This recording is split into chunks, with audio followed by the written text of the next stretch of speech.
There is a player who recently hit the transfer portal that I think West Virginia needs to take a hard look at. Who is it? Stay tuned to find out.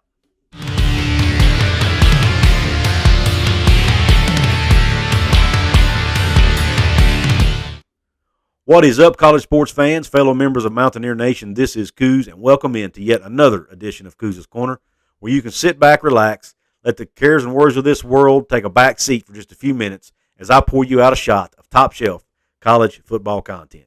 If you like that kind of content, I ask that you please hit that red subscribe button. It's free to do so. Also, hit that red notification bell to be notified of future videos. If you like this specific video, you can press that thumbs up button and also share this out with all of your college football-loving friends. Let's get on with the show. So who's the player I'm referring to? His name is Charlie Jones. He's a wide receiver from the University of Iowa. He's a grad transfer, so he will only have 1 year of eligibility remaining. And he came over to Iowa from Buffalo, where he transferred after the 2018 season. I learned about Charlie Jones from another podcast called From the Hawkeye of the Storm. I recommend you go check that channel out. He's a big Iowa fan, does a lot of Iowa content, really good quality stuff. His Corey over there was talking about this on his podcast the other day, and I thought, hey, West Virginia should look at this guy. Thought I'd drop a video on it, kind of tell you a little bit about him. But according to Corey over at From the Hawkeye of the Storm, he was Iowa's best deep threat receiver last year. And he may want to go play somewhere with better. Let's just face it. He may want to go play somewhere where they have better quarterback play and a better offense. I mean, Iowa struggled on offense last year. Their quarterback play was very suspect. And I know what you might be thinking. West Virginia's offense wasn't any good either. However, West Virginia's made a lot of changes on the offensive side of the ball. They're bringing in JT Daniels to play quarterback. They've brought in Graham Harrell to call plays and be the offensive coordinator. So maybe that would be an attractive offense for somebody like a Charlie Jones, who could probably get a lot of balls thrown his way in an air raid system. Now let's look at some stats for Mr. Jones real quick. I'll pop them up on the screen for you, but his receiving stats for the 2021 season: 21 catches, 323 yards, a 15.4 yards per catch average with 3 touchdowns. And before that, in 2018 at Buffalo, caught 18 balls, 395 yards, 21.9 average, 3 touchdowns. Don't know what happened in 19 and 20. Apparently he didn't play a lot of receiver in those years for whatever reason. Iowa fans, if you're watching, please let me know why did he not catch any passes in 2019 or 2020. But, I mean, you look, and based on what Corey said over from the Hawkeye of the Storm, and based on these stats, you can tell definitely has the ability to take the top off of defense here. And I think West Virginia could use somebody like that. We lost 3 receivers to the transfer portal in Winston Wright, Isaiah Esdale, and Sean Ryan. All 3 of those guys contributed to last year's team. What impresses me even more about Charlie Jones is his ability to return kicks. Now, West Virginia lost as I mentioned, West Virginia lost Isaiah Esdale and Winston Wright to the portal. Those were our 2 return guys last year. Isaiah Esdale returned punts for us. Winston Wright returned kickoffs. We lost those guys. So this would be somebody that could step in, already has experience as a return man at the Power 5 level, and has proven he can do it. Now let's look at his return numbers.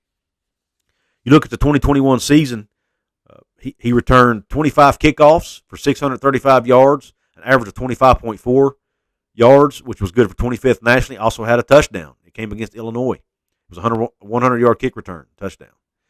Then punt returns. He returned 37 punts, 285 yards, an average of 7.7 yards per return, which was good for 26th in the nation. So he's proven he can return kicks, and that was just in 2021. I mean, you look back over his career, you look back to his rookie season and freshman season in 2018. He returned 17 kickoffs for 289 yards. And then in 2020, also at Iowa, he returned 21 punts for 221 yards and a touchdown.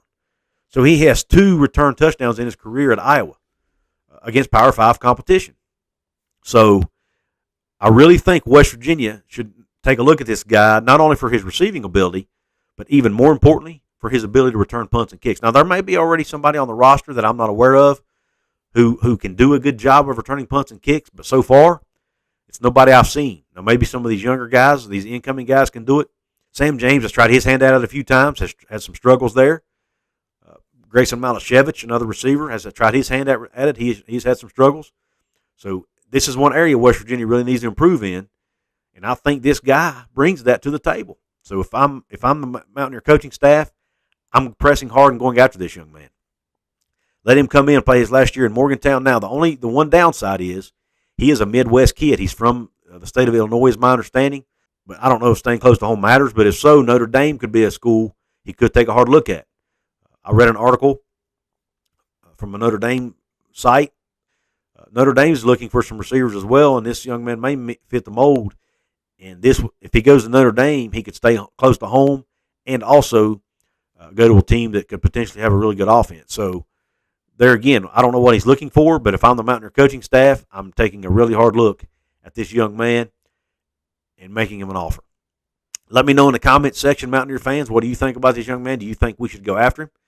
And Iowa fans, if you're watching, let me know in the comments, what would we be getting with Charlie Jones if he does decide to come to Morgantown and play? I'd like to hear that. And also, why did he not see the field as a receiver in 2020 and 2019? I'm unsure of that. And anything I may have missed on this young man, Iowa fans, let me know in the comment section, please. I ask that you please, if you can, if you have the ability to support me financially. I now have a merch store, which I've told you about a few times. Behind me, you can see a sample of one of my T-shirts I have to offer. You can get my ball-headed mug on your shirt, along with my logo there. Ask you to please check that out. I went in and reduced the prices for you to make them more affordable.